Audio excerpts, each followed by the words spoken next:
Welcome back. I want to talk to you quickly about something called matrix. And a matrix is a way to describe 2D lists or multi-dimensional lists. What do I mean?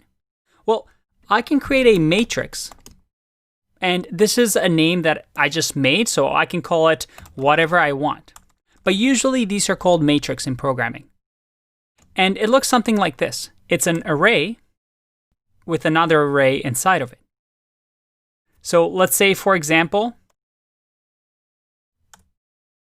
I have 1, 2, 3 here, and then another array, 1, or let's do 2, 4, 6, and then another array, 7, 8, 9.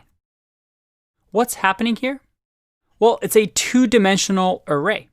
We have the main array, and then we have sub-arrays. 3 arrays to be exact. Now, why is this useful? And by the way, this is two-dimensional, but we can have multiple ones. For example, you can have another array inside of this array.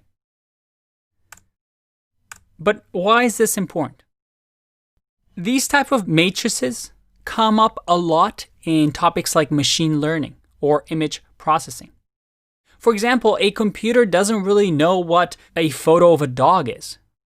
The only thing it understands is zeros and ones. So a lot of photos, for example, let's say we had a very simple photograph of a giant X, maybe this letter X. Well, a computer can understand an image based on pixels on the screen.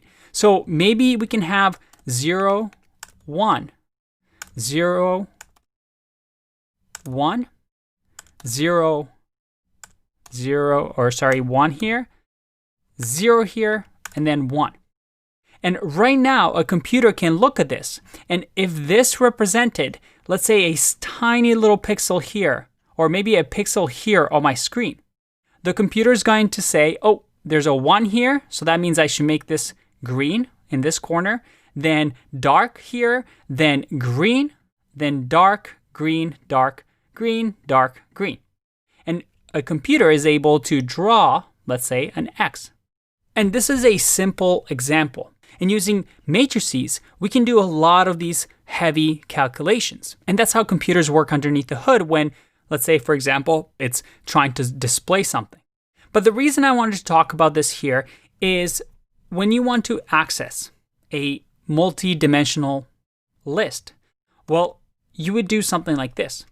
Let's say matrix, access the first item in the matrix, which in this case will be this first array because it's the first item. And then let's say we want to access the 0 in here, or let's change this to 5. Well, I'll do square brackets again and just do 0, 1. So if I go 1 here, and let's print that out.